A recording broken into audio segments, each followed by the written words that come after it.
think I settled this last year, but you know how I say VEDA? Should it really be VEDA because of every and April? Julian is vlogging every day in April. In my Sunday video, I asked you guys to leave some comments suggesting topics for my videos, and I also asked on Twitter today if anybody had any suggestions for today's video, because I want this to be interactive. I didn't use any of them in my video yesterday, but I'm going to today. By the way, I'm glad I'm filming this with sunlight, because the light I usually use is really hot. So, music is Life 00000, which is my friend Elisa, asked me what I am currently reading. I wish I was reading all these awesome novels that I bought, but unfortunately, my English professor assigned 5 novels to read this semester, and that is pretty much all the time that I have to read. By which I meant to say all I have time to read. Yep, I'm not even redoing that take because it's VEDA. I can be lazy. Anyway, the first 2 novels I had to read were Hard Times for These Times and The Last Dickens. Hard Times was okay, but it's not really Dickens' best, and it does get a bit boring. The Last Dickens is a historical fiction novel, which is written by Matthew Pearl, and it is really fantastic. He came to my school to do a talk about it, and I got to meet him, and he signed my book. He put "Find the Ending," which has to do with the book because it's all about these publishers trying to find the ending to The Mystery of Edwin Drood, the unfinished novel by Charles Dickens, because he died while he was writing it. I really like historical fiction because you get to learn about all these things that happen in a really entertaining way. For example, I got to learn about Charles Dickens' life and book publishing in the Victorian times, as well as buccaneers, which are pretty much book pirates. Then we had to read a book called, are you ready for this? The Universal Baseball Association, Inc., J. Henry Waugh, Prop, a Novel by Robert Coover. I probably disliked it as much as the publishers disliked the title he chose. I mean, Tuba IJW Pan is not really a catchy acronym for PR. It's riddled with baseball jargon written mostly in stream of consciousness,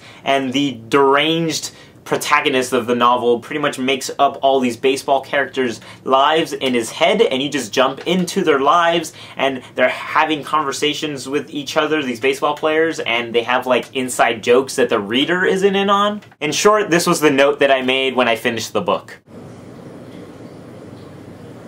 Also, it was the first non-textbook ebook that I've ever read, and I can't say that I really enjoyed it. I'd rather stick to the real thing. Currently, I'm reading The Wind-Up Girl, which is a dystopian novel in post-ecological disaster Earth that involves gene hacking and prostitute clones, and that's pretty much all I'm gonna say about it. Lexa Guitar 16, aka Laurel, asked me to discuss tutus. Is it really weird that the word tutu automatically reminds me of Hank Green?